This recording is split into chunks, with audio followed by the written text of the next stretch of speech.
Jai Hind, friends.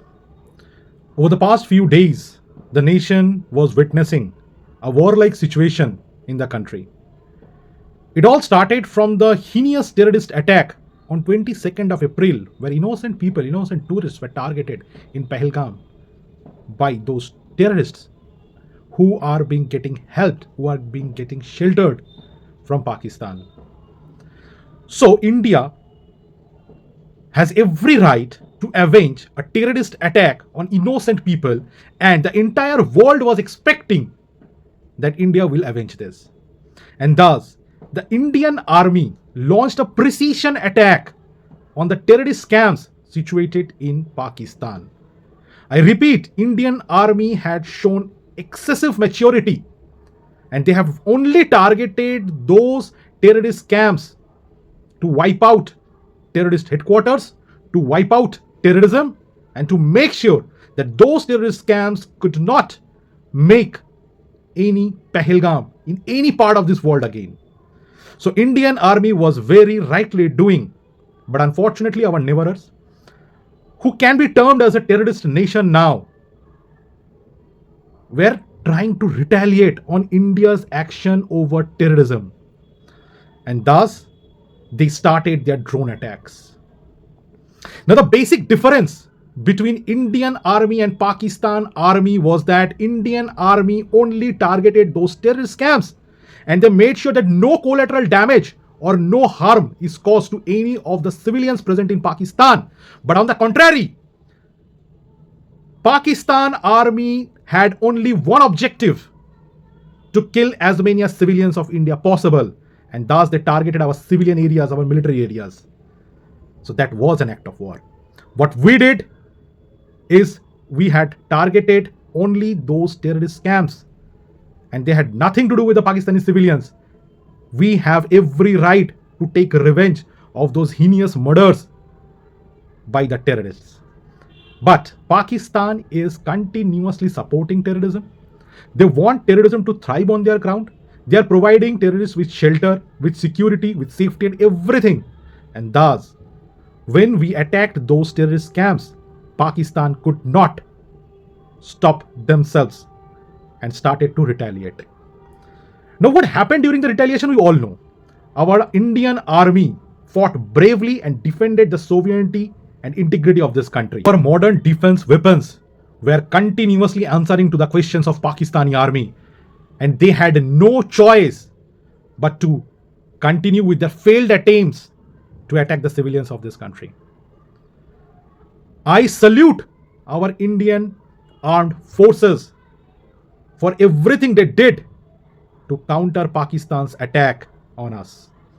They fought with enormous courage, bravery, and valor. In the due process, we lost few of our brave sons of India. They laid down their lives to ensure that Mother India remains harmless. We slept at night because they were awake at the borders. We had certain casualties in our civilians as well. Few very, very fatal casualties. But still, the Indian army has not decided to attack any civilian of Pakistan. So this is the basic difference between both of us. Indian forces showed humanity. Pakistan forces had shown brutality and inhumanity. But that is quite obvious. We don't expect humanity from Pakistan. It will be foolish for us to expect humanity from Pakistan because their army is inhuman. The people in the leadership of Pakistan government are inhuman. And their only motto is to help terrorism to thrive so that they keep getting funds from illegal places. We were retaliating to Pakistan in a very, very courageous way. And Indian army got succeeded in each and every operation they did. Everything in Operation Sindoor was too perfect. And things went very nicely for us. But what happened yesterday was very, very disheartening. Suddenly, in the afternoon or in the early evening time, we came to know from a foreign president that India and Pakistan has came to an understanding and ceasefire will take place. My first question over here to the government: why a third party has involved in a bilateral thing between India and Pakistan? What Trump was doing, what US was doing, and what they are supposed to do in India and Pakistan war? Every day during this tension period between India and Pakistan, Ministry of Defense was continuously updating the people of the nation about what is happening and what is not. What is an actual news, what is a fake news. We were getting updated. So we could have got update from the Ministry of Defense of our country itself before announcing it by a foreign national. Why were we deprived of this? Number one. Number two, under what circumstances, under what conditions this understanding was made by the Indian government? Was there any influence of the US during the talks behind this understanding? Why there will be a third country involved in a bilateral thing between two countries? Isn't it obvious that this is nothing to do with any other national? It's just about only being these two countries? So all of a sudden, Donald Trump announced it on his X handle, and Indians came to know from a foreign national that what decision has been made by India. So our government is taking a decision, and we are coming to know that from someone else. Why? Do the people of this country deserve this? The country needs to know under what circumstances, under what conditions we have agreed on ceasefire. What is the present status of those terrorists who came and killed our people at Pahalgam? Where are they? When they will be punished? Was that put into a condition while the so-called understanding was taking place between the India and Pakistan via the US? The country needs to know this. This is a time when Indian army was about to thrash the Pakistani army, when the Indian army was ready to make sure that the Pakistani army bites the dust. What turnaround in such a situation that forced, that compelled our government to declare a ceasefire? Now, after this, what happened? The ceasefire was declared at around 4:35 in the evening. And just within 2 to 3 hours, Pakistan again broke the ceasefire. They violated the ceasefire and they attacked Jammu and several other parts of this country with drones. Wasn't it earlier yesterday morning that India has declared that an act of terror will be counted as an act of war? And not even 12 hours passed by when Pakistan violated the ceasefire and attacked Jammu again. What is the stand of the government at that point? The Ministry of Defense Secretary has officially announced at late night yesterday, that yes, Pakistani violated the ceasefire, and if violated, then why that will not be counted as an act of war? Are we waiting for another terrorist attack? Are we waiting for something else? Is there some nexus going on inside the country? Is anyone else trying to get benefited from this situation? The nation has witnessed the Pakistani Prime Minister came online to address the media at late night, but haven't spoken a single word about the ceasefire violation. Rest whatever rubbish he uttered is useless to us. We know how much trouble and pain the Indian army has given to Pakistan. Whatever they can say, they wish to say anything, but we know what Indian army has done with Pakistan army. I'm not bothered about what rubbish he uttered, but he haven't uttered a single voice, a single word regarding the ceasefire violation. What the country is expecting now? Is it so that our Prime Minister has got weak at this moment of time? Because the Indian army is the best army in this universe. I do believe that, not because of the defense system that we have, not because of the technologies we have, but for the bravery and valor that we have in our Indian armed forces. The enthusiasm, the zeal we have in the Indian forces. So we are far, far ahead than any other national army.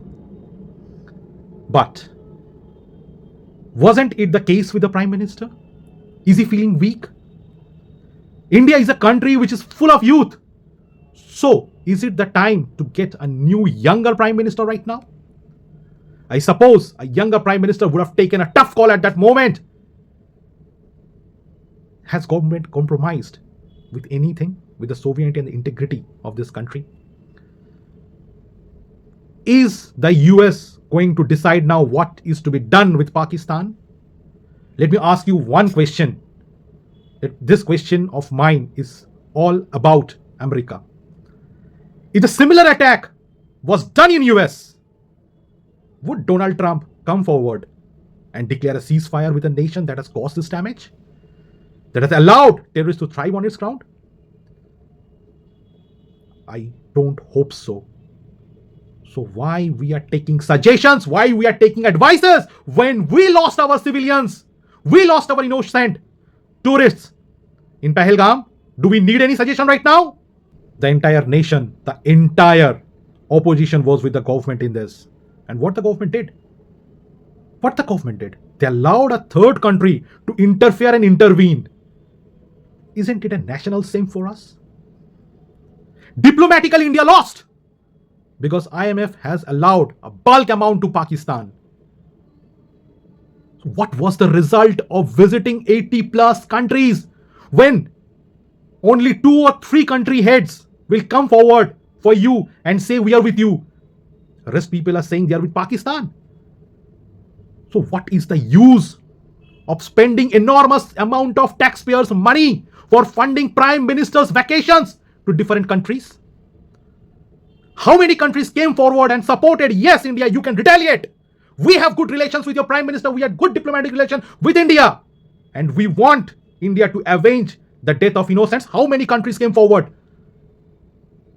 It's just the PR team which is ruining our country. Our blood was boiling last night when Pakistan violated ceasefire, and we thought the Secretary of the Ministry of Defense will come forward and say that we are not in a state of any kind of understanding now because Pakistan has violated the ceasefire. But instead, what he asked for is, we want Pakistan to secure their borders. We want Pakistan to behave. We want Pakistan to follow the ceasefire rules. Pakistan will follow rules. You really think so? Pakistan will never follow any kind of rules. They're not supposed to do that. That is why they're Pakistan. That is why we call them inhuman. They won't. But what we did after Pakistan violated ceasefire, yes, the Indian army has retaliated and they has given proper answers to Pakistan. But why not we take Kashmir that has been illegally occupied by Pakistan? It was the best opportunity for all of us to get Kashmir back, which is ours, which was ours, which is ours, and which will be ours. Pakistan has illegally occupied that. Why the government missed the opportunity? We all know that the major terrorist camps and terrorism thrives in Pakistan occupied Kashmir. When the entire nation was expecting actions from our prime minister got weakened. Is it so? Do we really need a new prime minister who will be younger and dynamic, who will be educated? Time to think. Before I end, my tribute to the Indian Armed Forces for their valor, bravery and courage and the way they have carried out the Operation Sindoor and secured Mother India. Jai Hind.